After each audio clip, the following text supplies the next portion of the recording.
Assalamualaikum warahmatullahi wabarakatuh. Innal hamdalillah nahmaduhu wa nasta'in wa nastaghfiruh wa na'udzu billahi min shururi anfusina wa min sayyiati a'malina. May yahdihillahu fala mudilla lahu wa may yudlil fala hadiyalah. Asyhadu an la ilaha illallah wahdahu la syarika lah wa asyhadu anna Muhammadan abduhu wa rasuluh. Fa ya ayuhan nas usyikum wa iyaya bi taqwallah faqad fazal muttaqun. Qala Allah ta'ala fi Qur'anil 'azim. A'udzu billahi minasyaitonir rajim. Bismillahirrahmanirrahim. Ya ayyuhalladzina amanu ittaqullaha haqqa tuqatih wa la tamutunna illa wa antum muslimun. Wa qala Allah ta'ala aidan.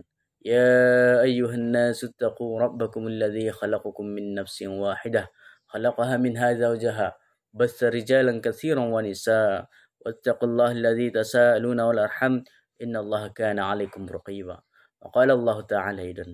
يا أيها الذين آمنوا وقولوا قولا سديدا يصلح لكم أعمالكم ويغفر لكم ذنوبكم ومن يطع الله ورسوله فقد فاز فوزا عظيما أما بعد فإن أصدق الحديث كتاب الله وخير الهدي هدي محمد صلى الله عليه وسلم وشر المحدثات عن بدعة وكل بدعة ضلالة وضلالة في النار. Pertama-tama sekali marilah kita mengucapkan puji dan syukur kehadirat Allah Subhanahu wa taala. Dan juga saya tak pernah bosan-bosannya untuk mengingatkan diri saya juga seluruhnya untuk senantiasa meningkatkan ketakwaan kita kepada Allah Subhanahu wa taala, yakni dengan jalan menjalankan segala perintah-perintah Allah dan menjauhi segala larangan-larangan Allah. Hadirin yang saya hormati yang dimuliakan oleh Allah Subhanahu wa taala. Adapun judul kita untuk kali ini adalah tentang bagaimana kita menggantungkan diri kepada Allah Subhanahu wa taala. Sebagaimana disebutkan dalam Quran surah Al-Ikhlas ayat 1 sampai 4. Bismillahirrahmanirrahim. Dengan nama Allah yang Maha Pengasih lagi Maha Penyayang. Qul huwallahu ahad. Katakanlah dialah Allah Tuhan yang Maha Esa. Allahus samad.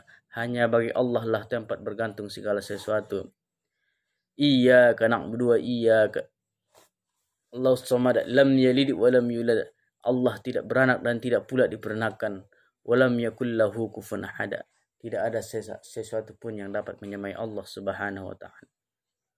Jemaah sekalian, Allah yang Maha Suci, yang Maha Pemurah, Maha Kaya, Maha Tinggi, menginginkan kita selalu selamat dan selalu dekat dengannya.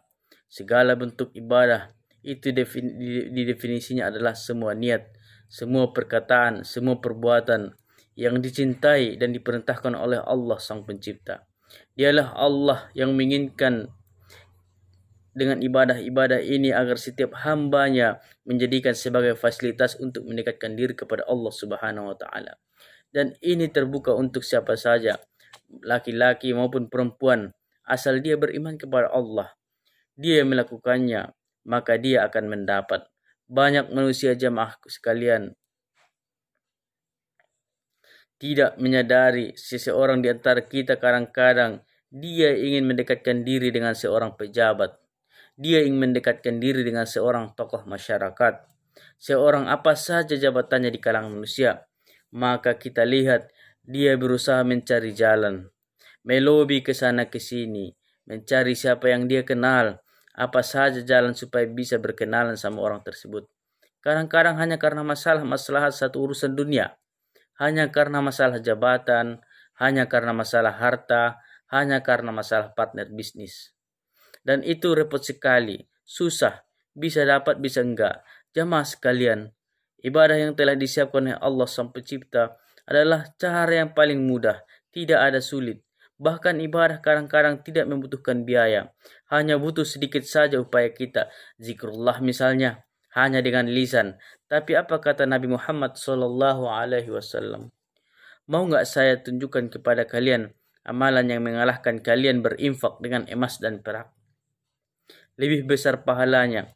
Bahkan mengalahkan pahala daripada kalian menebas leher musuh kalian. Dan musuh kalian menebas leher kalian. Artinya jihad. Kita membunuh musuh atau kita dibunuh mati syahid. Kata para sahabat, tentu ya Rasulullah. Kata Nabi Muhammad SAW, lisannya selalu berzikir kepada Allah. Itu saja.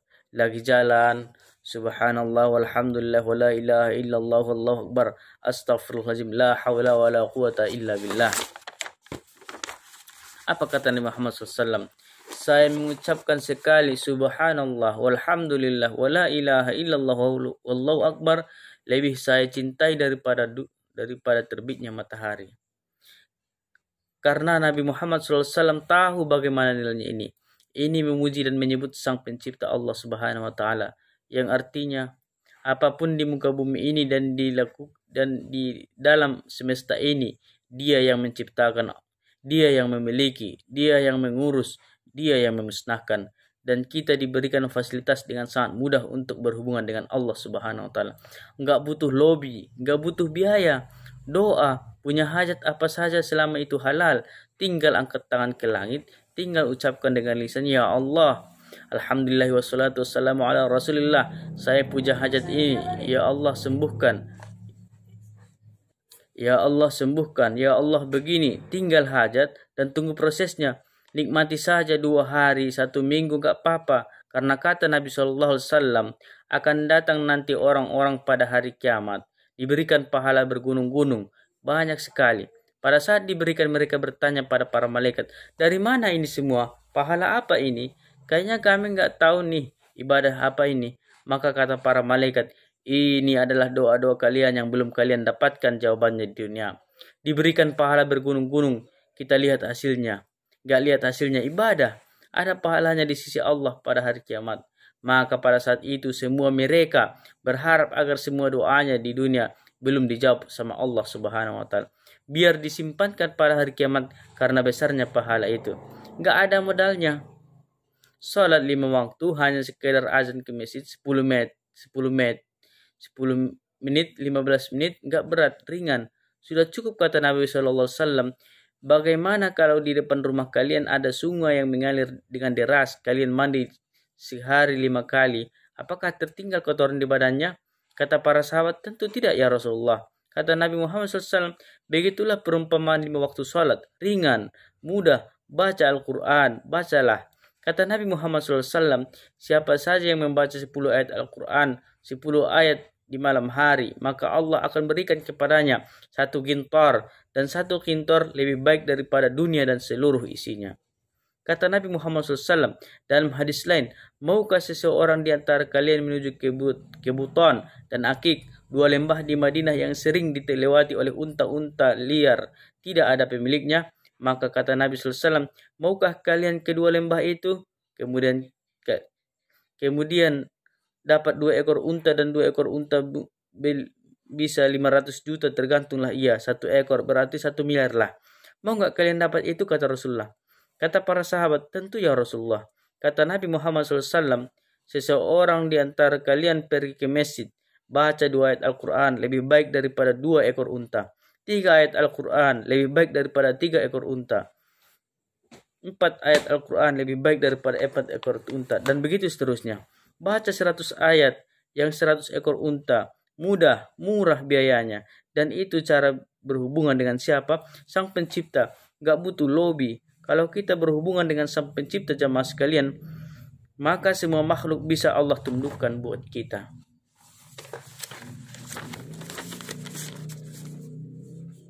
Dalam sebuah hadis yang sahih, kata Nabi Muhammad SAW, kalau Allah mencintai seorang hamba, Allah menyuruh Jibril mencintainya, pimpinan para malaikat, dan perintahkan seluruh ahli langit dari malaikat mencintainya, dan Allah akan tanamkan cinta makhluk di bumi kepadanya, bukan cuma manusia, hewan-hewan, tumbuh-tumbuhan cinta sama dia. Dan kalau Allah membenci seorang hamba, Allah akan suruh Jibril membencinya, dan suruh penghuni langit membencinya, dan ditanamkan kebencian untuknya di muka bumi. Orang kalau faham tentang apa yang saya jelaskan tadi jamaah sekalian, dia akan tangkap sebuah poin penting dalam hidupnya, bahwasanya menjaga hubungan dengan Sang Pencipta Allah Subhanahu wa taala dengan menjaga ibadahnya, ini adalah cara yang terbaik. Bagaimana tadi saya kasih contoh, orang banyak melobi manusia hanya untuk urusan kecil. Allah bisa menyembuhkan penyakit kita. Allah bisa membuat kita kaya raya. Allah bisa menyembuhkan. Allah bisa memberikan kesehatan seumur hidup kepada kita. Allah bisa memberikan jodoh yang terbaik. Allah bisa memberikan segala-galanya. Sampai para sahabat kalau sandalnya putus berdoa kepada Allah. Ya Allah, sandal saya putus, gantikan. Manja sama Allah. Allah ingin itu, merengek, minta. Kadang-kadang ada orang di antara kita jamaah sekalian nggak mau minta mobil sama Allah. Kayak nggak masuk akal minta mobil sama Allah. Atau nggak masuk di akal minta baju sama Allah. Padahal kalau kita pakai baju apa yang kita baca? Alhamdulilladzi kasanihi hadas sawaba. Segala puji bagi Allah yang telah memberikan atau mengenakan baju ini kepada saya. Warizqanihi, dan menjadikan itu sebagai rizki buat saya. Min ghairi haula minni wala quwwa, tanpa daya dan kekuatan dariku. Jadi kita pakai baju pun itu dengan upaya, itu dari hasil karunia dari Allah. Nggak ada hubungannya sama kita sama sekali. Jamaah sekalian, menjaga hubungan dengan Sang Pencipta adalah suatu hal yang penting sekali. Dan ini ibadah sudah dibuatkan sama kita dengan beragam macam. Kata ulama, bukan satu macam agar manusia tidak jenuh. Ada doa, ada zikir, ada jihad, ada baca Al-Quran, ada bakti sama orang tua, ada jenguk orang sakit, ada majelis ilmu, ada semuanya. Macam-macam dan semuanya bersaing pahalanya. Bersaing. Bagaimana kita bisa mendapatkan karunia dari Allah? Dan hadis mulia, hadis qudsi yang sudah kita tahu. Kata Nabi Muhammad SAW, Allah Subhanahu wa Ta'ala berfirman, kalau seorang hamba mendekatkan diri kepada aku sejengkal, aku sesiku. Kalau dia sesiku, aku selengan atau sedepak. Kemudian kalau dia berjalan kepada aku berlari menuju kepadanya. Allah malah membuka peluang bagi siapapun yang mau dekatkan diri kepadanya. Hanya tinggal mau atau enggak saja. Dan mudah semuanya. Makanya dalam hadis beliau kata Nabi Muhammad SAW, ad-dinu yasir, agama ini mudah sebenarnya. Asal orang mau melakukan, gitu kan. Bagaimana bisa teman-teman sekalian kita terus berharap dengan satu manusia yang kadang-kadang untuk menikah dengan dia saja susah sekali rasanya. Meminta, merengek, merayu juga ditolak. Orang seperti ini karena tidak paham. Coba nggak usah merayu, nggak usah apa-apa. Sujud kepada Allah. Minta sama Allah. Dia akan datang kepada kita. Tapi kita nggak lakukan itu. Fasilitasnya ada. Terlilit hutang. Merengek sesama manusia. Pindah sana sini cari hutang, cari bantuan. Saya pernah ceritakan orang soleh dari kalangan tabiin yang pernah usaha, tetapi usaha besar. Bangkrut total sampai jadi pengemis 2 tahun. Keliling-keliling minta bantuan sampai dia tiba di Baghdad. Kemudian dia masuk, ada orang-orang miskin lagi terima banyak paket, lalu kemudian dia datang. Dia tanya mereka karena susah, dia bilang, siapa yang kasih kalian itu? Paket besar dikasih macam-macam isinya. Itu orang-orang yang di depan sana yang lagi sholat, lagi duduk tuh. Minta sama dia akan kasih apa saja. Orang saya ini datang ke sana. Dia bilang begitu saya mendekat, Allah memberikan kepada saya pelajaran setelah 2 tahun. Saya mendekat, ternyata orang kaya itu lagi mengangkat tangannya ke langit sambil merengek. Ya Allah berikan, Ya Allah berkahi, Ya Allah tambahkan. Lalu dia bilang, ngapain saya minta sama orang ini? Orang ini sendiri merengek sama yang di atas. Padahal saya juga bisa seperti dia. Tinggal angkat tangan ke langit. Semenjak itu